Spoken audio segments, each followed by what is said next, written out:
শুধু দর্শক আসসালামু আলাইকুম, আমন্ত্রণ জানাচ্ছি চ্যানেলের সংলাপ অনুষ্ঠানে। এক তরুণীর সঙ্গে ব্যক্তিগত মুহূর্তের ভিডিও ছড়িয়ে পড়ার পর সাতক্ষীরা ৪ আসনের সংসদ সদস্য গাজী নজরুল ইসলামকে বহিষ্কার করেছে বাংলাদেশ জামায়াত ইসলামী। নৈতিক স্খলনের দায়ে তাকে দল থেকে বহিষ্কার করা হয়েছে বলে জানায় দলটির প্রচার বিভাগ। আজ রাজধানীর মিন্টু রোডে বিরোধী দলীয় নেতা অর্থাৎ জামায়াত আমিরের সরকারি বাসভবনে কেন্দ্রীয় নির্বাহী পরিষদের এক জরুরি বৈঠকে এ সিদ্ধান্ত নেওয়া হয়। বৈঠকে সভাপতিত্ব করেন দলের আমির শফিকুর রহমান। একই সঙ্গে তার বহিষ্কারের বিষয়টি নির্বাচন কমিশনকে অবিলম্বে অবহিত করার সিদ্ধান্তও নেওয়া হয়।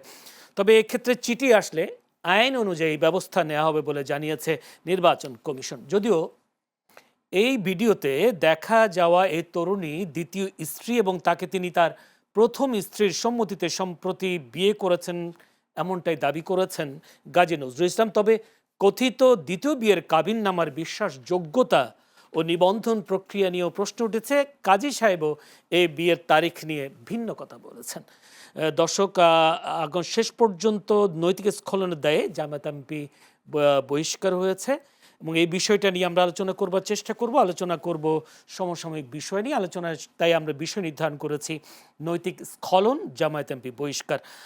দর্শক, আমরা এই বিষয়টা নিয়ে আলোচনা এবং সেই সাথে সমসাময়িক বিষয় নিয়ে আলোচনা করবার জন্য স্টুডিওতে উপস্থিত আছেন। আমার বাঁয়ে আছেন সোহরাব হাসান, সিনিয়র সাংবাদিক ও সম্পাদক চর্চা.com। সোহরাব হাসান, আপনাকে অসংখ্য ধন্যবাদ সময় দেওয়ার জন্য আমাদের সাথে। সেই সাথে আছেন সজীব অনাসিস, সিনিয়র সাংবাদিক ও ব্যবস্থাপনা সম্পাদক, দৈনিক যায় দিন। সজীব অনাসিস, আপনাকে অসংখ্য ধন্যবাদ সময় দেওয়ার জন্য। দর্শক, পুরো অনুষ্ঠান জুড়ে আপনাদের সাথে আছি আমি জয়নুল আবেদিন। আলোচনায় ঢুকতে চাই, যদি সোহরাব হাসানের কাছে একটু যেতে চাই। সোহরাব হাসান, জামায়াত ইসলামীর যে এমপির যে একটা ভিডিও ভাইরাল হলো এবং শেষ পর্যন্ত আমরা দেখেছি জামায়াতের অনেকের পক্ষ থেকে video fake video, AI video এরকম বলার চেষ্টা করেছেন। পরবর্তীতে ফ্যাক্ট চেকে ধরা পড়েছে না, এটা অরিজিনালি ভিডিও। এবং শেষ পর্যন্ত জামায়াত গতকালও বলেছে তারা এটা এই বিষয়ে তদন্ত করছে। আজকে তারা বলছে যে জামায়াত এমপিকে বহিষ্কার করছে। এই সিদ্ধান্তটাকে, জামায়াতের এই সিদ্ধান্তটাকে আপনি কীভাবে দেখছেন? সিভিক রয়্যাল রিসোর্ট, সবুজে ঘেরা আভিজাত্য।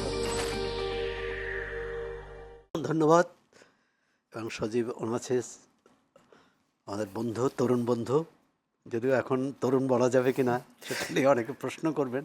তা অনেকদিন পর দেখা, আপনার অনুষ্ঠানের মাধ্যমে দেখা হলো, তাকে বিশেষভাবে শুভেচ্ছা জানাই। আজকে এমন একটি বিষয় নিয়ে কথা বলতে হচ্ছে যেটি অনাকাঙ্ক্ষিত এবং অনভিপ্রেত। এবং আমি চিন্তা করছি, রাজনীতি যারা করেন, রাজনৈতিক দল, সংগঠন, আমাদের নির্বাচিত সংসদ সদস্য বা জনপ্রতিনিধি, তাদের বিষয়ে তর্ক বিতর্ক হতেই পারে এবং সমালোচনাও হতে পারে। কিন্তু এই ঘটনার সঙ্গে যে মেয়েটিকে জড়ানো হয়েছে, 18 বছর, কেউ বলছে 18 বছর, কেউ বলছে 18 বছরের নিচে বয়স, হ্যাঁ 18 বছর হয়নি। এই মেয়েটির কোনো অপরাধ নেই। এই মেয়েটির আমাদের সামাজিক অবস্থা, আমাদের ধর্মীয় অবস্থা, দারিদ্র্য এই মেয়েটিকে এই ঘটনার সঙ্গে জড়াতে বাধ্য করেছে। সুতরাং প্রথমেই এই মেয়েটির কাছে ক্ষমা চেয়ে নিচ্ছি। যেহেতু সংসদ সদস্য নজরুল ইসলাম, না গাজী নজরুল ইসলামের প্রসঙ্গে আসলে মেয়েটির কথাও আসবে। ভিডিওতে কি আছে দেখা, মানে আমি মনে করি যে এটা একেবারেই মানে অন্যায়, ভয়াবহ অন্যায়। একটি মেয়েকে যে এবারে বোধহয়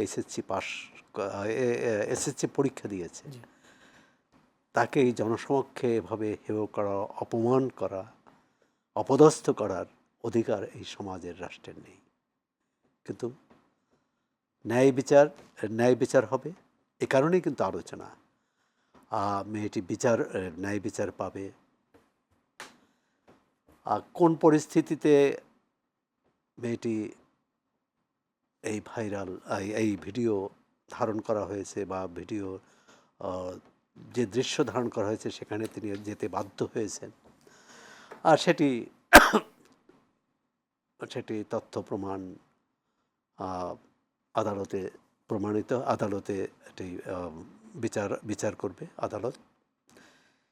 কিন্তু যে রাজনৈতিক দলটি দাবি করে যে তারাই হচ্ছে নৈতিকতার শীর্ষে, বা নৈতিক যে মূল্যবোধ, ধর্মীয় যে মূল্যবোধ, ধর্মীয় যে আদর্শ, ধর্মীয় যে বিধিবিধান, এটি তারাই রক্ষা করেন এবং তারা ধারণ করেন এবং তারা পুরো জাতিকে এ ব্যাপারে তাদের নছিহত করেন। এখন সেখানে হতে পারে এটা ব্যক্তিগত, এবং আপনি বলছিলেন যে জামাত ইসলামের এই সিদ্ধান্তটি, আমি সিদ্ধান্তকে স্বাগত জানাই এবং ধন্যবাদও জানাই তাদেরকে যে এত দ্রুত 24 ঘন্টার মধ্যে তারা এই সিদ্ধান্ত নিয়েছে।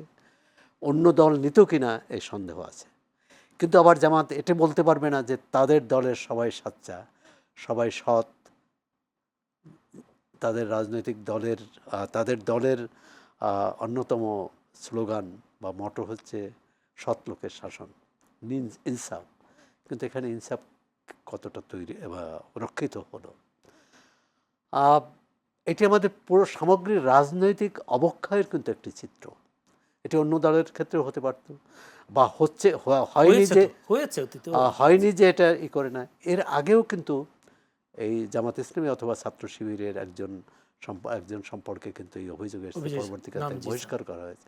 আমাদের রাজনৈতিক দলগুলোর অদ্ভুত একটা মানসিকতা আছে, যখনই কারোর বিরুদ্ধে অভিযোগ আসে এবং সেটা প্রমাণিত হয়, হাতে নাতে ধরা পড়ে, তখনই তাকে বহিষ্কার করে। মনে হচ্ছে বহিষ্কারই একমাত্র শাস্তি। এছাড়া উপায়টা কি? আর উপায়টি হচ্ছে নৈতিকতা বোধ, নীতিবোধ, আদর্শ, সুনাগরিক হিসাবে গড়ে তোলা। আমরা তো জনপ্রতিনিধি, প্রথম তো আগে তাকে ভালো মানুষ হতে হবে। এটি সব দলের ক্ষেত্রেই সত্য। সামাজিকভাবে তার নীতি নৈতিকতা যদি রক্ষিত না হয়, তাহলে কি হবে? হয় দলের জোরে তিনি জনপ্রতিনিধি হয়েছেন, অথবা অর্থের জোরে, অথবা অন্য কোনো প্রভাব খাটিয়ে। আমরা আশা করব যে এটা ন্যায় বিচার পাবে। প্রথমত ওই মেয়েটি ন্যায় বিচার পাবে। আপনি চিন্তা করুন, এই মেয়েটি যদি বিয়ে হয়ে থাকে, সেটা কি তার সম্মতি কি তার স্বেচ্ছায় দিয়েছে? এই মেয়েটি কি চাকরির জন্য তার কাছে গিয়েছিল? সেটাই তো এরকম হয়েছে। না হলে জোর সুপারিশ কেন আসবে? অথবা অন্য কোনো মানে ফ্যামিলি কার্ড বা অন্য কোনো সুবিধা পাওয়ার জন্য হতে পারে। আমরা একটা অসুস্থ সমাজে বসবাস করছি। এই ঘটনা তারই একটি উদাহরণ মাত্র। আরও কত শত উদাহরণ যে আমাদের চারপাশে আছে। আপনি ভিডিওটা দেখেছেন, ভিডিওতে দেখে মনে হয়নি যে আসলে মেয়েটি অসম্মতিতে বা ওখানে গেছে। আবার এটাও মনে হয়নি যে মেয়েটির আছে না যে এই ধরনের ক্ষেত্রে, এই ক্ষেত্রে যে স্বতঃস্ফূর্ততা, সেটাও কিন্তু মনে হয় না।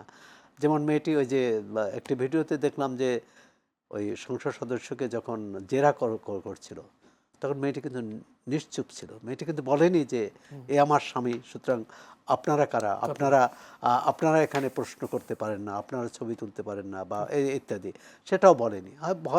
মানে হতে পারে, ভয়ও হতে পারে, কিন্তু ওই সংসদ সদস্য কিন্তু তখন বলেনি যে আমার স্ত্রী। এটা কিন্তু পরবর্তীকালে বললেন। তা সুতরাং পুরো ব্যাপারটি ধোঁয়াশা। আমরা মনে করি সত্য বেরিয়ে আসুক, আর জামাত ইসলামী তাকে বহিষ্কার করে এটি সত্য প্রকাশে কোনো বাধা না থাকুক, সেটা দলের পক্ষ থেকে কিন্তু এই অবস্থানটা নিয়েছে।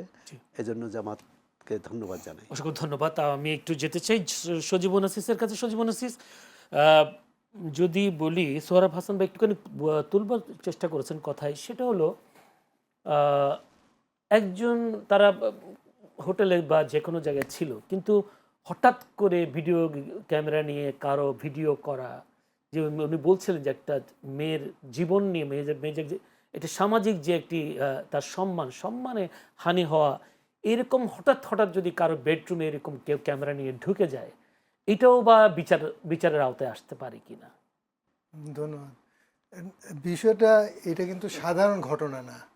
আপনি ধরেন যে কার ঘটনা ঘটেছে, একজন জামাতের এমপি, যে আপনার ধরেন যে নীতি কথা বলে, জামাতের আদর্শ হচ্ছে ধর্মীয় আদর্শ ভিত্তিক দল, নামেই জামাত ইসলাম, যেটাতে আমার বরাবরই আপত্তি। কারণ আপনার ইসলামটাকে মানে আপনার রাজনীতির সঙ্গে এইভাবে করে একটা মিলিয়ে দলের ফেলা। নামের সঙ্গে অ্যাড করাটাই অনুচিত, এবং এইটা ইসলামকে ছোট করা হয়। এবং জামাত যেই কাজটা করে সেটা হচ্ছে যে আজকে ধরেন যে সৌরভ বললো হ্যাঁ জামাত খুব ভালো সিদ্ধান্ত নিয়েছে যে তারা এটা বহিষ্কার করেছে এবং এটা তদন্তের জন্য এখন আরও উন্মুক্ত হবে। এবং তদন্তের কিছু নয়, আসলে সব কিছু পরিষ্কার। আর এইখানে আপনি যেটা বলছেন যে ব্যক্তিগত যেইটা ওই প্রাইভেসি, এইখানে আসলে একটা আপনার পাবলিক ফিগার বা আপনার জনপ্রতিনিধি, তাদের ওইভাবে করে প্রাইভেসির ব্যাপারে তাদের সতর্ক থাকা উচিত যে অসতর্ক মুহূর্তগুলা আপনার মানুষের সামনে যেন না আসে। এখন এই অনৈতিক কাজটা তারা সে যে করেছে এটা তো ঠিক, এবং এই অনৈতিক কাজটা এক্সপোজ হওয়াটাও কিন্তু একটা মানে আপনার আমার মনে হয় যে একটা ভালো, কারণ এটা অন্যরা সতর্ক হবে। কারণ একটা মানুষ বয়োজ্যেষ্ঠ মানুষ, সে আপনার চাকরির প্রলোভন দেখিয়ে একটা আপনি যেন কিশোর তরুণী না, আমি ওই কিশোরী, সে আপনার 18 বছরের কম, সে আপনার তাকে আপনার তার সঙ্গে সে তার মানে ব্যক্তিগত যে চরিতার্থ সে ওটা করতে চাচ্ছে, সেটা তো খুবই নোংরা মেয়ে। এইখানে ওই যে আপনি বলছেন যে প্রাইভেসি চেয়েও বড় বিষয় যে এরকম কাজ কেন হবে। আপনার প্রাইভেসি কোনটা? আপনি ধরেন যে একটা সুস্থ সুন্দর সম্পর্ককে যদি আপনি তখন এটা প্রশ্নের মুখে ফেলতে চান বা তাদের ব্যক্তিগত জীবনকে আপনি তুলে ধরতে চান, ওইটা প্রাইভেসি। এটা তো সে এখন তো একটা তিনি দাবি অন্যায়। করছেন তার বউ। এটা তো আরো হাস্যকর, কারণ হচ্ছে আপনার বউ এখন ধরেন যে এখন জামাতের লোকেরা আপনার দেখেছে আমি যে এই ধরনের ঘটনা ঘটার পরেই আপনার সেই দিন একজন দেখলাম লিখছে যে জামাতের এমপিরা মোটামুটি একটা মর্যাদাবান পুরুষ। কেন? কারণ তারা এই যে ধরা পড়ার পরে মেয়েদেরকে নিয়ে, এটা মামুনুল হকই বলেন আর এই যে গাজী নজরুল বলেন, তারা ওই মেয়েকে স্ত্রীর মর্যাদা দেয়। ঠিক আছে, এখন এটা তো আপনার বানানো, কারণ যে কাজী সেই বলেছে যে আপনার ফোন দিয়ে আমাকে পরে এসে সই করেছে এবং দিয়েছে। এবং সব ভিডিওগুলো দেখবেন আপনি বিশ্লেষণ করে যে যে ওয়াইফ, প্রথম ওয়াইফ, সে কি আপনার খুব মনের সুখে বলেছে যে আমার স্বামীর এটা দ্বিতীয় স্ত্রী, এটা কোনো স্ত্রী বলে? এরকম একটা বিপদে পড়ার পরে আমার ধারণা গাজী নজরুল ওই মহিলার তার প্রথম স্ত্রীর পায়ে ধরে বলছে যে আমার বাঁচা। কিন্তু দ্বিতীয় স্ত্রী এবং দ্বিতীয় স্ত্রীর বাবা যে বক্তব্যগুলো দিয়েছেন, এইগুলি শুনেন, বাংলাদেশে একটা অসহায় মেয়ে বা একটা গরিব পরিবার এর কাছ থেকে আপনি তো প্রাথমিকভাবে এই এর চেয়ে বেশি কিছু আশা করতে পারেন না। আর একটা মেয়ে, সে আপনার চাকরির জন্যে, এই দেশের চাকরিটা সোনার হরিণ, আপনার শিক্ষিত লোকজনই চাকরি পাচ্ছে না, সেখানে তাদের তো একটা প্রতিষ্ঠান আছে ওই যে ইসলামী ব্যাংক, যেটাও আপনার এখন সংস্কারের প্রকৃত সংস্কার যেটা আপনার হওয়া উচিত অনেক ক্ষেত্রেই, এই ইসলামী ব্যাংকে তো সংস্কারের চেষ্টা হয়। সেই ইসলামী ব্যাংকে চাকরি তারা তো খুব সহজে যে কাউকে দিতে পারে, ওই জন্যই তো এই অঘটনের মূলটা সেটাই। সুতরাং আমার মনে হয় না যে এই ক্ষেত্রে ব্যক্তিগত কোনো আপনার লঙ্ঘন হয়েছে, প্রাইভেসির কোনো এইখানে প্রশ্ন আসবে না, এটা ঠিক কাজই হয়েছে, সঠিক হয়েছে। এই কাজগুলো কি শুধু জামায়াতের সাথে হয়েছে নাকি না যে কারো কোনো বিভিন্ন রাজনৈতিক দলগুলো? না না না, আপনার জামাত, আমার প্রশ্ন এটাই, জামায়াত করার কারণে কি বেশি ভাইরাল হলো কিনা বিষয়টা? না না না, জামাত শুনেন, জামাত এটা হবে এই জন্য যেহেতু তারা একটা ইসলামী মূল্যবোধের কথা ফেনা তুলে, যেটার সঙ্গে আসলে ইসলামের কোনো সম্পর্ক নাই। আপনার 71 সালে যে তারা হত্যা ধর্ষণ করছে, তার সাথে ইসলামের কোনো সম্পর্ক ছিল? তারা তো এখন আবার ওই আগের অবস্থায় ফিরে গেছে, মনে হয় যে ক্ষমতা পেয়ে গেছে, পুরো অন্তর্বর্তী সরকার তো 18 মাস তারাই ক্ষমতায় ছিল। এখন তারা কি, তারা আপনার সবচেয়ে বড় বেনিফিশিয়ারি 5ই আগস্টের, তাদের আসন ছিল 18টা। তারপরে তারা ভাবছে যে আর ছিল কয়টা, 2টা, ওই সর্বোচ্চ আপনার 18 ছিল, 91-তে সর্বোচ্চ 18। তারা ভেবেছে যে তারা এবার ক্ষমতায় ক্ষমতায় এসে গেছে। এখন তাদের একটা আশাভঙ্গ হয়েছে। তারপরেও তো তারা 18 থেকে 4 গুণ আসন পেয়েছে। তারা বিরোধী দল কিন্তু আপনার একটা ছায়া, মানে আপনার ছায়া সরকার। গভর্নমেন্টের মতোই। জি। সুতরাং তারা এখন অনেক কিছু ভাবতে পারে, কিন্তু মানুষ তো আপনার এটা তো ভাইরাল হবে, তাদের বিষয়টাই তো বেশি হবে, কারণ যেহেতু তারা মূল্যবোধের কথা বেশি করে নৈতিকতার কথা প্রচার বলে, করে, মূল্যবোধের ধর্মের কথা, সৎ লোকের শাসনের সৎ কথা বলে। লোকের শাসনের কথা বলে। জি, একটু যেতে চাই সোহরাব হাসানের কাছে। সোহরাব হাসান, দল থেকে বহিষ্কার হলো এবং সেই সাথে দল থেকে বলা হচ্ছে যে তাদের এই বহিষ্কারের বিষয়টি নির্বাচন কমিশনে পাঠানো হবে। এখন প্রশ্নটা হলো, দল থেকে বহিষ্কার করলে তিনি তো আবার জাতীয় সংসদের এমপি, সেই এমপি পদটা কিও থাকবে কিনা থাকবে না, এই বিষয়টা একটু যদি ক্লিয়ার হয়। আমরা অতীতের ঘটনা যদি পর্যবেক্ষণ করি তাহলে থাকার কথা নয়। তিনি একটি দলের হয়ে কিন্তু নির্বাচন করেছেন, জি। তিনি এককভাবে নির্বাচন করেননি। তিনি দলের প্রতীকে ভোট চেয়েছেন, ভোট পেয়েছেন। সুতরাং দল তাকে বহিষ্কার করলো। এখন তার অবস্থানটা কি হবে? জনগণের কাছে আবার তাকে পরীক্ষা দিতে হবে এবং সে পরীক্ষা বানিয়ে আবার নির্বাচন হবে। সেখানে তিনি আর স্বতন্ত্র বা অন্য দলের পক্ষেও, অন্য দলের হয়েও তিনি নির্বাচন করতে পারেন। বাংলাদেশে যেহেতু দল বদলের সুযোগ নেই, কোনো দল থেকে নির্বাচিত হয়ে অন্য দলে যাওয়ার সুযোগ নেই। অন্য দলে যাওয়ার সুযোগ নেই মানে স্বতন্ত্র হওয়ার সুযোগ নেই। উদাহরণটিও হচ্ছে 1996 2001 যে সংসদ ছিল, যে জাতীয় সংসদ ছিল, সেই জাতীয় সংসদে আওয়ামী লীগ সংখ্যাগরিষ্ঠ ছিল এবং তারাই সরকার গঠন করেছে। তারা বিএনপি থেকে 2 জন এমপি নিয়ে গেলেন এবং তাদের সরকারের মন্ত্রী করলেন।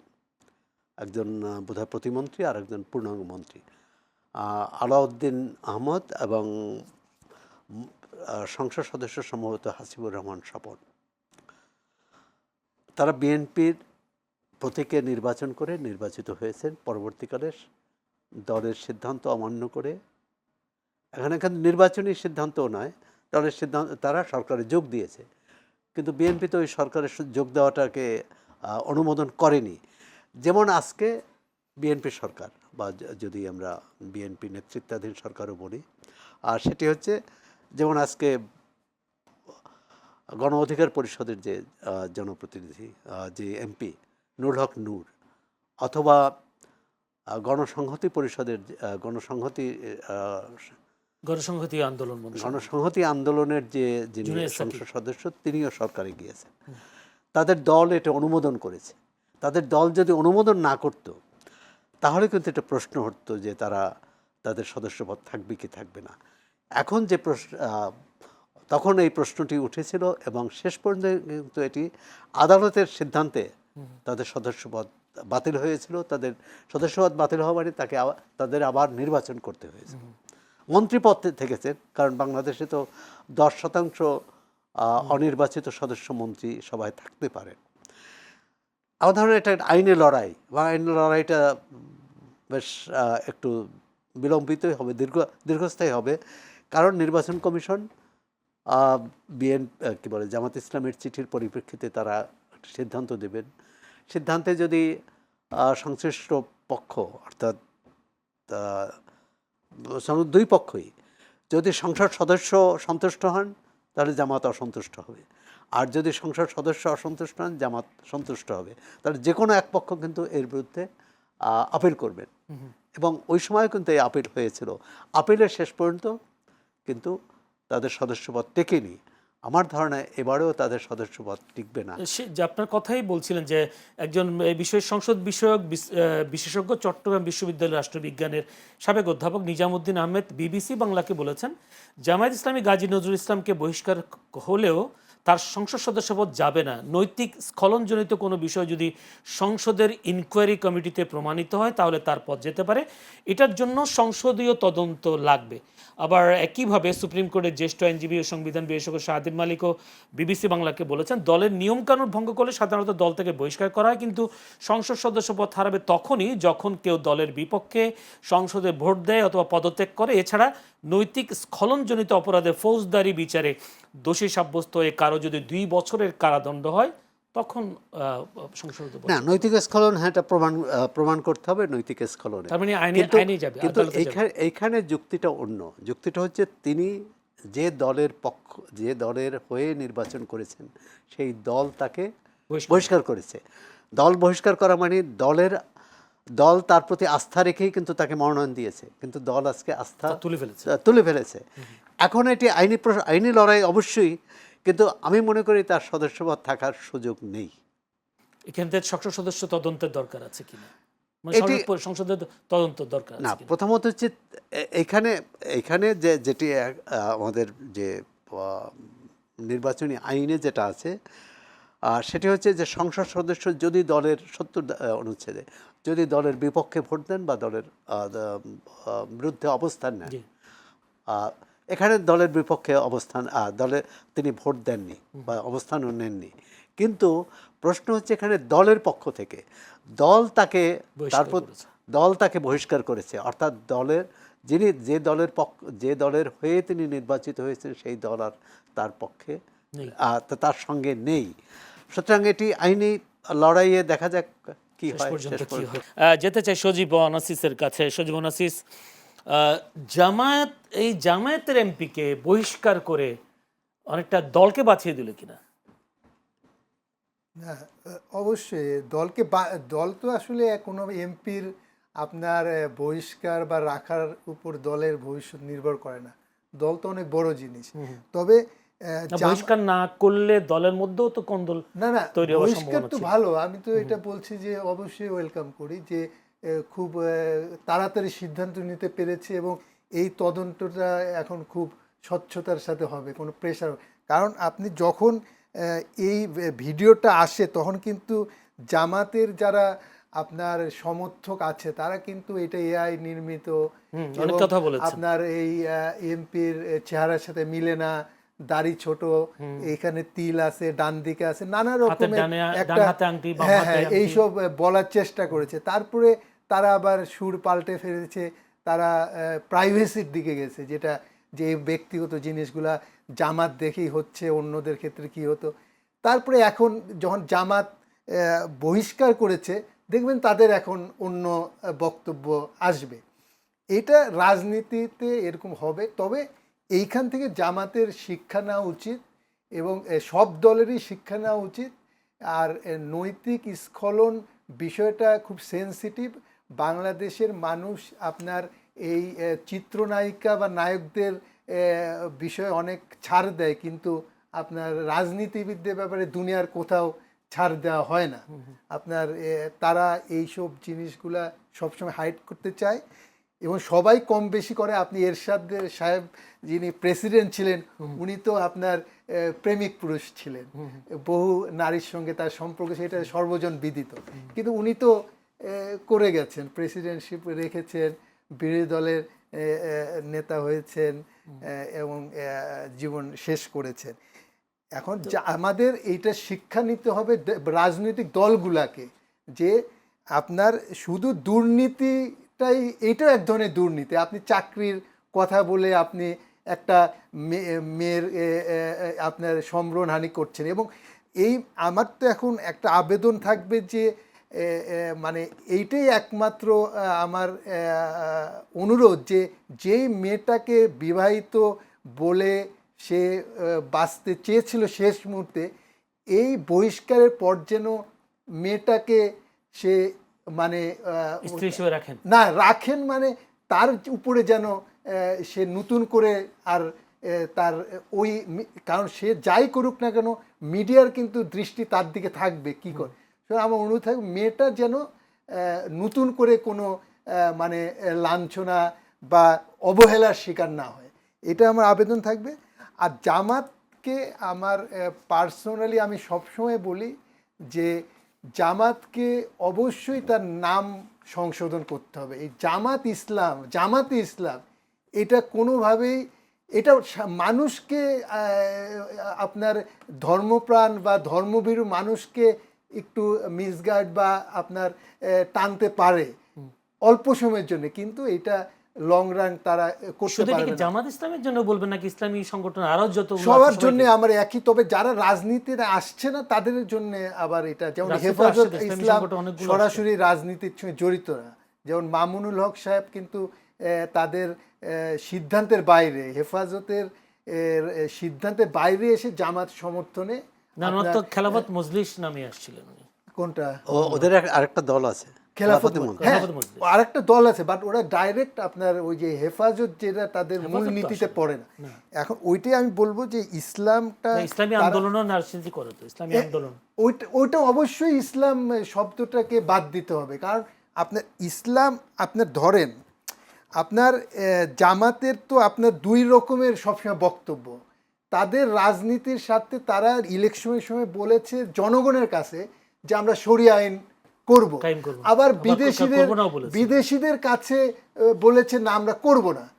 তারপরে ধরেন যে মেয়েদের ব্যাপারে তাদের অবস্থান কি, তারা দেখবেন যে এই আপনার গাজী নজরুলের ভিডিও আরও একাধিক বেরিয়েছে এখন, সে আপনার নসিহত করতেছে মেয়েদেরকে কিভাবে পর্দা নিয়ে চলতে হবে, কিভাবে জামাতে পুরো তাই করে।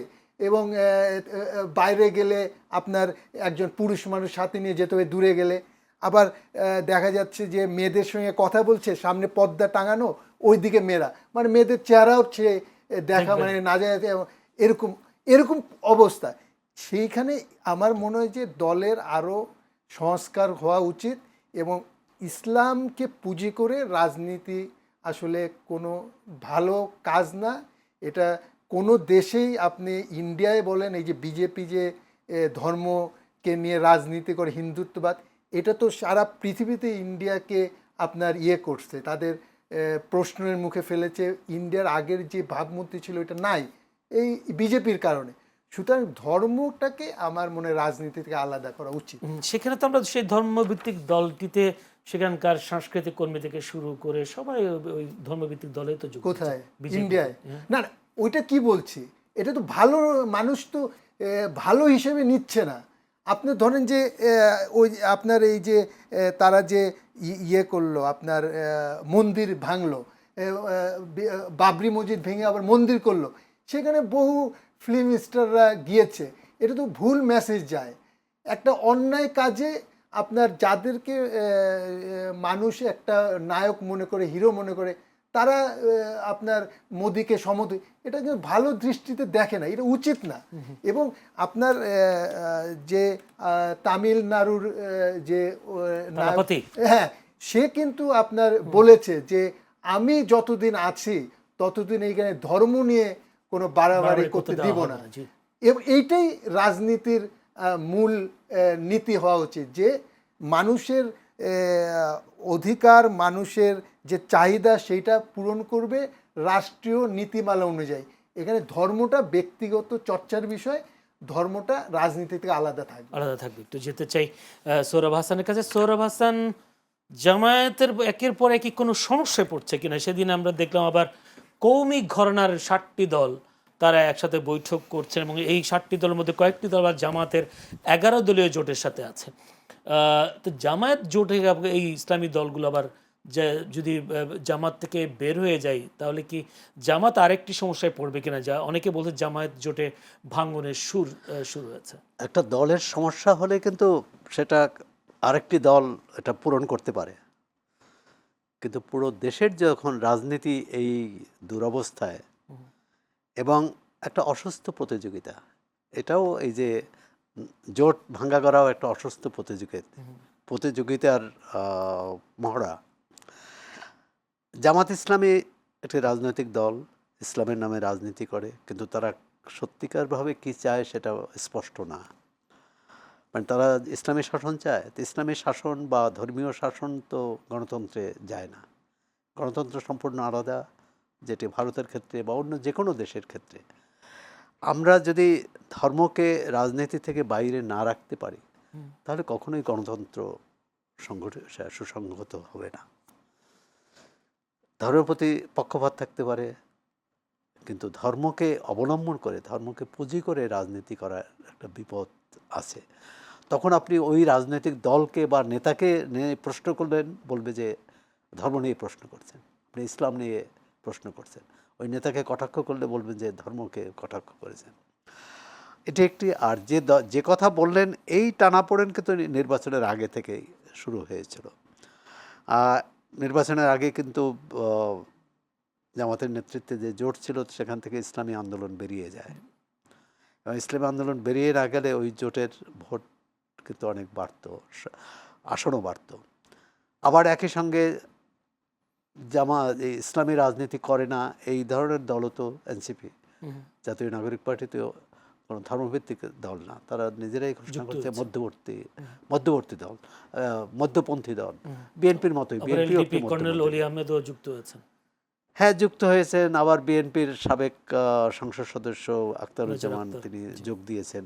মানে আমাদের রাজনীতি হচ্ছে ক্ষমতার খেলা, যেখানে যেটা সুবিধা পান, সুবিধা মনে করেন সেখানে যান। তবে ইসলামী এই যে 7টি দলের একত্র হওয়া এবং জামাতের বিরুদ্ধে অবস্থান নেওয়া, জামাতকে তো কোণঠাসা বলবো না, একটা চ্যালেঞ্জের মধ্যে তো ফেলে দেবেই। এখন বিএনপিও তো চ্যালেঞ্জের মধ্যে আছে। শুধু জামাতের কথা বলি কেন, আজকে জামাত ইসলামী বা এনসিপি যে ধরনের কথাবার্তা অন্তত মাঠে বলে, তাতে তো বিএনপির জন্য এটি বড় চ্যালেঞ্জ। সেই চ্যালেঞ্জ মোকাবেলায় আমরা দেখলাম শরিক দলের সাথে বৈঠক করেছেন।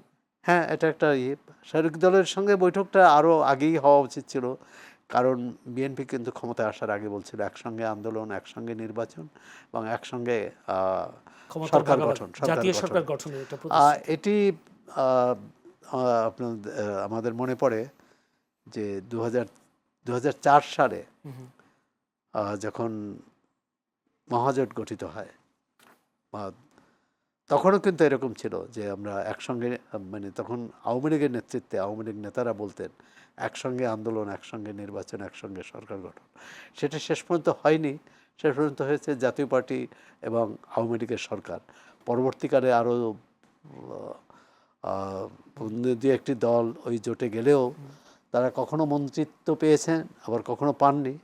সেটা হচ্ছে যখন বড় দলটি বিপদে পড়ে তখন সহযোগীদের সঙ্গে নেয় বা সহযোগীদের কথা মনে করে।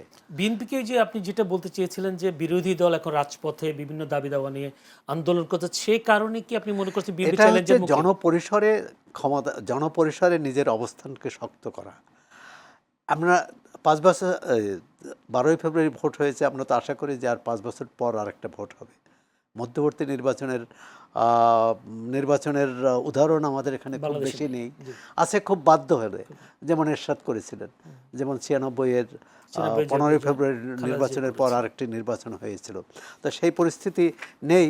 আর সেক্ষেত্রে তো জামাত ইসলামী যেমন চাইবে যে তার জোট ভারী করতে বা তার সমর্থক গোষ্ঠী ভারী করতে, আর এটি যে শুধু রাজনৈতিক দল, বিএনপিও চাইবে। আর এটি শুধু রাজনৈতিক দল নয়, আপনার সমাজের বিভিন্ন শ্রেণী পেশার মানুষ, সংগঠন, পেশাজীবী একটা বড় কিন্তু ক্ষমতার অংশীদার, মানে একটা জনক্ষমতার জনপরিসরে তার ক্ষমতার অংশীদার। কিন্তু আমাদের রাজনৈতিক দলগুলো সেখানেও যখন প্রয়োজন মনে করে, যখন তার বিপদে পড়ে তখন পেশাজীবীদের কাছে যায়, আর যখন বিপদ মুক্ত হয় তখন আর পেশাজীবীদের স্মরণ করে না। আর সেটি সাংবাদিক, আইনজীবী, শিক্ষক, সব পেশাজীবীর ক্ষেত্রেও সত্য, চিকিৎসক। এখন এই ধরনের মনস্তাত্ত্বিক লড়াই, বিএনপি এখন বিপদে পড়েছে। না বিপদে না, বিএনপি তো এই মুহূর্তে ভালো অবস্থায় আছে, কারণ জাতীয় সংসদে তার 2/3-এরও বেশি সংখ্যাগরিষ্ঠতা। আর জামাত ইসলামী যে এই সর্বশেষ যে উদাহরণ, এটি জনপরিসরে কিন্তু একটা বড় বার্তা দেবে যে জামাতের প্রতি যে সাধারণ মানুষের আস্থা, দলীয় নেতাকর্মীদের আস্থা কিন্তু যে কোনো পর্যায়ে থাকে, যে কোনো অবস্থায় থাকে, যে আমার নেতা ভুল করতে পারে না, আমার দল ভুল করতে পারে না, এই মনোভাব কিন্তু কর্মীদের সবসময় থাকে। কিন্তু এই কর্মীর বাইরে সাধারণ মানুষের সমর্থন, সেটা কিন্তু এইসব ঘটনা, জামাতের এমপির সর্বশেষ ঘটনা কিন্তু খুব প্রতিক্রিয়া করে এবং এক ধরনের অনাস্থা তৈরি করে। এখন সেই অনাস্থাকে জামাত কিভাবে ঠেকাবে সেটা তাদের বিষয়, আবার সেখান থেকে বিএনপি কিভাবে সুবিধা নেবে সেটাও তাদের বিষয়। তবে এটাও মনে রাখার কথা, আজকে জামাতের এমপির যে ঘটনা ভাইরাল হয়েছে, সামাজিক যোগাযোগ মাধ্যমে এসেছে, সংবাদ মাধ্যমে এসেছে, এরকম ঘটনা আমাদের রাজনীতিতে, আমলাতন্ত্রে অনেক ঘটেছে। অনেক ছবিও আমরা দেখেছি, অনেক ভিডিও দেখেছি, কিন্তু ফোনও শোনা যাচ্ছে, মোবাইলের বক্তব্য শোনা গেছে, কিন্তু বিচার কিন্তু খুব কম ক্ষেত্রে হয়েছে। আমি একটু যেটা বলতে চাই যে শরীর দলের সাথে যে বৈঠকটা করেছে সেখানে মাহমুদুর রহমান বান্না, অর্থাৎ যিনি নাগরিক সভাপতি, তিনি বের হয়ে বলেছেন, আমি বলেছি আমি ক্ষমতার অংশীদারিত্ব চাই না, আপনারা একা চলতে পারলে চলেন, কিন্তু আপনারা যদি ব্যর্থ হন তাহলে কিন্তু এর দায়ভার আমরা নেব না, কারণ রাষ্ট্রের জন্য এত মানুষ জীবন দিয়েছে একটি সুন্দর রাষ্ট্র গঠনের জন্য। এটা কি আপনাকে হুমকি মনে করেন কিনা? না, এটা সতর্কবাণী বলেন, হুমকি কেন বলবেন? এটা তো হচ্ছে যে তারা একসঙ্গে আন্দোলন করেছে এবং বিশেষ করে নাগরিক ঐক্যের সভাপতি মাহমুদুর রহমানের প্রতি যে আচরণ করা হয়েছে, তাকে তার যে দলকে একটি আসন না দেওয়া বা যে আসন দেওয়ার কথা বলা হয়েছিল সেই আসনে দলের প্রার্থী রাখা, এটা তার প্রতি চরম অবিচার। এখন কথা হচ্ছে যে আরও অনেক জেএসডি, জাতীয় সমাজতান্ত্রিক দল জেএসডি, তাদের কোনো প্রতিনিধি পাঠায়নি, তাদের প্রতি অবিচারের কথা বলে। আমি মনে করি যে এটা ঠিক হুমকি কেন বলবো আমরা, এটাকে এভাবে বলি যে তারা সরকারের বাইরে থেকেও তো সহযোগিতা করা যায়। সরকারটি প্রথম প্রশ্ন হচ্ছে যে সরকার যে জনগণের প্রতি যে নির্বাচনী অঙ্গীকার সেটা রক্ষা করছে কিনা, আইনের শাসন প্রতিষ্ঠা করতে পারছেন কিনা, ন্যায় বিচার প্রতিষ্ঠা করতে পারছেন কিনা। আমরা চারপাশে যেসব ঘটনা ঘটছে সেটা কিন্তু খুব আশাবাদী করে না, বরং হতাশ করে। এই মাহমুদুর রহমান মান্না এই কথাটাই বলতে চেয়েছেন। অসংখ্য ধন্যবাদ। সজীব বনসিস, আপনিও নিশ্চয়ই জানেন যে শরিক দলের সাথে বৈঠকে তারা কেউ কেউ বলেছেন যে নির্বাচনী প্রতিশ্রুতিতে বিএনপি জাতীয় সরকার গঠন করার আশ্বাস দিয়েছিল, এ ব্যাপারে বিএনপির উদ্যোগ না থাকায় শরিক দলগুলোর মধ্যে দূরত্ব তৈরি হয়েছে বলে তারা মনে করেন। তারা সেই দাবিটাও করেছেন যে আপনারা জাতীয় সরকার গঠন করবেন, তারা কেউ কেউ বঞ্চিত হয়েছেন সে কথাও তারা বলেছেন। তিনটি দলে তিনজনকে বা মন্ত্রী পদে, মন্ত্রী আসনে নিয়ে আসা হয়েছে, বাকিরা বঞ্চিত হয়েছেন। দুটি দল তো তাদের বৈঠকে যায়নি। তো এখন কি মনে করেন যে শরিক দলের এই দাবিতে বিএনপি পালন করবে, আসলে নাকি সুযোগ আছে জাতীয় সরকার গঠন করার? আসলে জাতীয় সরকার বিষয়টা কিন্তু আলাদা। জাতীয় সরকার আপনার বুঝায় যে সব দল, আপনি জামাতেরও লোককে জাতীয় সরকার, তখন নির্বাচন সময় বলতে শরিক দলদের নিয়ে জাতীয় সরকার গঠন, হ্যাঁ ধরেন যে জামাতকে নিয়ে বলেন। যাই হোক, মনে করেন যে আপনার এখন জাতীয় সরকার ওইভাবে করে আওয়ামী লীগ আমলে একটা ছিল, জাতীয় সরকার জাতীয় পার্টির লোকজনকে নিয়ে করেছিল, জাতীয় ঐকমত্যের সরকারও হয়েছে, জাতীয় ঐকমত্য।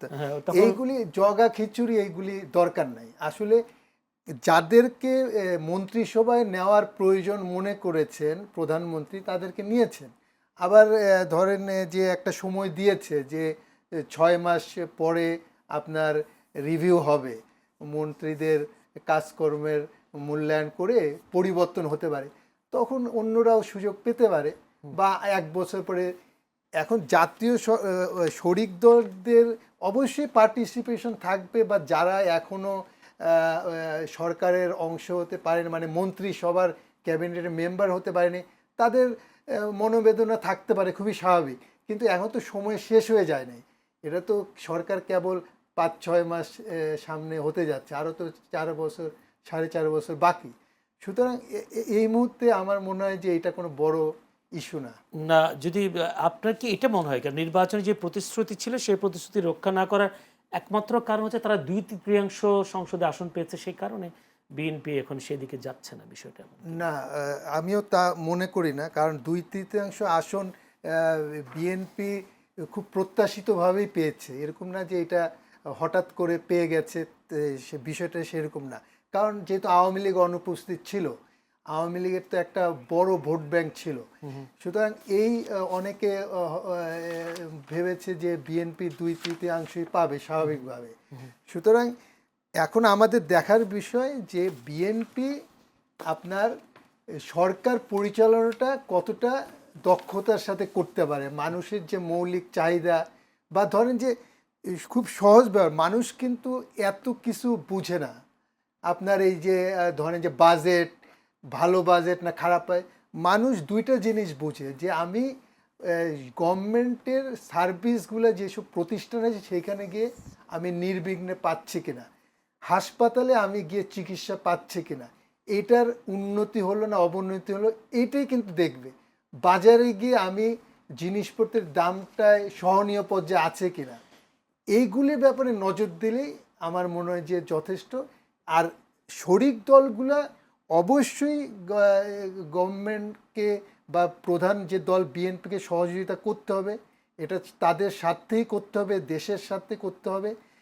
কারণ এইটা তারা যদি কিছু না পায় কেন? না না, পাবে না কেন, অবশ্যই তারা ধরেন যে দুইটা দল তো যাইও নাই না, ধরেন যে একটা দল কোনো আসন পায় নাই, বা ধরেন যে তারা হয়তো, আমরা তো ভিতরের কথা জানি না যে তাদের সঙ্গে কি আলাপ হয়েছে, আর এইগুলি সবই প্রেশার। মনে করেন যে একটা চাপ সৃষ্টি করা। এখন এই চাপ সৃষ্টির জন্যে আপনার অনেকে বলে যে জমিয়তের যে আছে, যে দল ছিল, তাদের অন্ততপক্ষে একটা মন্ত্রী দেওয়া উচিত ছিল, কারণ তারা জামাতের বিরুদ্ধে সেই সময় খুব বড় ধরনের রোল বিএনপিকে সহায়তা করেছে। জমিয়তুল উলামার একজনকে দিয়েছিলেন প্রার্থী, যেটা ব্রাহ্মণবাড়িয়া। হ্যাঁ, কেউ পারেন নাই উনি, কিন্তু না পারলেও তাকে টেকনোক্রেটে দেওয়ার কথা, তাদের একটা টেকনোক্রেটে দেওয়া উচিত, কিন্তু এই সময়টা তো পার হয় না। নাগরিক ঐক্যের মাহমুদুর রহমান মান্না, যেটা সৌরভ ভাই বললেন, এটা খুবই সত্যি যে মাহমুদুর রহমান মান্না সাহেব কিন্তু আমাদের রাজনীতিতে উনি, আমি মনে করি, একটা সম্পদ। উনার মতো একটা শিক্ষিত এবং আপনার অসাম্প্রদায়িক ব্যক্তির রাজনীতিতে আরও বা সরকারে থাকা উচিত, এবং উনাকে আমার মনে হয় যে বিএনপি বিবেচনা করবে ভবিষ্যতে এবং উনাকে কাজে লাগাবে। ডাক্তার জাহিদুর রহমান তো নিশ্চয়ই নাগরিক ঐক্যে নাকি গণফোরাম ছিলেন, উনি নাগরিক ঐক্য থেকে পদত্যাগ করে গেছেন। ধন্যবাদ। এবার একটু অন্য প্রসঙ্গে যেতে চাই, দেশের বাইরে একটু যেতে চাই। সৌরভ হাসান, আমার কাছে সময় একদম নাই। এখন উত্তাল দিল্লি, খুবই অবস্থা দেখা যাচ্ছে। ককরোচ পার্টি, যেটা ককরোচ বেশ আন্দোলন বেগবান করতে, তাদের সাথে যুক্ত হয়েছেন কৃষকেরা, তাদের সাথে যুক্ত হয়েছে কংগ্রেস, তাদের সাথে যুক্ত হয়েছে তৃণমূল কংগ্রেস। ভবিষ্যৎটা কি? দীর্ঘদিন পর নরেন্দ্র মোদীর নেতৃত্বাধীন বিজেপি সরকার একটা ঝাঁকুনিতে পড়েছে। বেশ প্রথমবার তাদের সরকারের মোদীর সরকারের প্রথমবার তারা একটা চ্যালেঞ্জে পড়েছিল কৃষক আন্দোলন নিয়ে, দিল্লি মার্চ নিয়ে, আর এবারে পড়ল। এখন এটি নির্বাচন তো অনেক দেরি আছে, নির্বাচনে এর সুফলটা বিরোধী দল নিতে চাইবে। এখন এই ককরোচ বিজেপি এবং বিরোধী দল, মানে ককরোচ বিরোধী দল একটা নতুন শক্তি, রাজনীতিতে নতুন শক্তি, নতুন তরুণদের শক্তি, যেটি আমরা নেপালে দেখেছি বা অন্য আরও অনেক দেশে দেখেছি। এর সঙ্গে বিরোধী দলের সংহতিটা কেমন হয়, অর্থাৎ এই সম্মিলিত শক্তি এই সরকারকে এক ধরনের বড় ধরনের চাপে ফেলবে। আর যদি সম্মিলিত না হয়, কংগ্রেস পার্টি তাদের মতো আন্দোলন করলো, বিরোধী দল তাদের মতো আন্দোলন করলো, এই প্রচলিত আন্দোলনে কিন্তু মোদী সরকারকে খুব বেকায়দায় ফেলতে পারেনি। কংগ্রেস দেশব্যাপী লং মার্চ করেছিল এবং বেশ তার পক্ষে সমর্থনও পেয়েছিল, কিন্তু ভোটের রাজনীতির সেই সুফলটা পায়নি। সর্বশেষ পশ্চিমবঙ্গের নির্বাচন, এটি ভারতের যে রাজনীতির যে মৌলিক ধারা, মৌলিক কাঠামো, একটা বড় ধরনের আঘাত বলে মনে করি। কারণ পশ্চিমবঙ্গর এই স্বাধীনতার পর থেকে এ ধরনের সাম্প্রদায়িক নীতি বিদ্বেষ ছড়ানো কোনো দল পশ্চিমবঙ্গের নির্বাচনে ক্ষমতায় আসেনি। এবার প্রশ্ন। সেখানে এবারই আসলো এবং সেখানে একটা কি বলে এর আমরা আশা করি যে পশ্চিমবঙ্গে লেখক, বুদ্ধিজীবী, শিল্পী তাদের মধ্যে কিন্তু এর প্রতিক্রিয়া হয়েছে, ইতিমধ্যে এর প্রতিবাদ শুরু হয়েছে, আন্দোলনও করছে। মানে এক ধরনের বাঙালির মধ্যে সবসময় কিন্তু একটা মধ্যপন্থার ধ্যান ধারণা, প্রবণতা, চিন্তা। ধ্যান ধারণা, অসাম্প্রদায়িক ধ্যান ধারণা বিশেষ করে। এখানে পশ্চিমবঙ্গে 28 থেকে 30% মুসলমান। এখন তাদের বাদ দিয়ে যদি রাষ্ট্র পরিচালনার চিন্তা করে, রাজ্য পরিচালনার চিন্তা করে, সেটা একটা বড় বোকামি। দেখুন, এই পশ্চিমবঙ্গের কেন্দ্রীয় ভারতে বলা হয় 20% বেশি মুসলমান। কেন্দ্রীয় সরকারে বিজেপি সরকারে কোনো মুসলমান প্রতিনিধি নেই, এমনকি পশ্চিমবঙ্গেও নেই। এটা একটি অস্বাভাবিক ঘটনা। এখন এই অস্বাভাবিকতা কীভাবে স্বাভাবিক হবে, এবং তার প্রতিক্রিয়া কিন্তু বাংলাদেশেও পড়ছে এক ধরনের। এখানে যে সাম্প্রদায়িক শক্তির উত্থান, এজন্য ভারতের সাম্প্রদায়িক রাজনীতিও অনেকাংশে দায়ী। জি, অসংখ্য ধন্যবাদ। আমার কাছে আর সময় নেই। দুজন অতিথি দর্শক আজকে আমাদের সাথে ছিলেন। সোহরাব হাসান, সিনিয়র সাংবাদিক ও সম্পাদক চর্চা.com, ছিলেন সজীব ওনাসিস, সিনিয়র সাংবাদিক ও ব্যবস্থাপনা সম্পাদক দৈনিক জায়জাদিন। দুজনকে অসংখ্য ধন্যবাদ আজকের এই অনুষ্ঠানে আমাদেরকে সময় দেওয়ার জন্য। দর্শক, আপনারাও ধৈর্য ধরে আমাদের এই অনুষ্ঠান দেখবার জন্য আপনাদের প্রাণঢালা অভিনন্দন এবং শুভেচ্ছা জানিয়ে আজকের মতো শেষ করতে চাই, এবং আগামীকাল একই সময়ে চ্যানেলের সংলাপ অনুষ্ঠান দেখার আমন্ত্রণ জানিয়ে বিদায় নিচ্ছি। ভালো থাকবেন সবাই।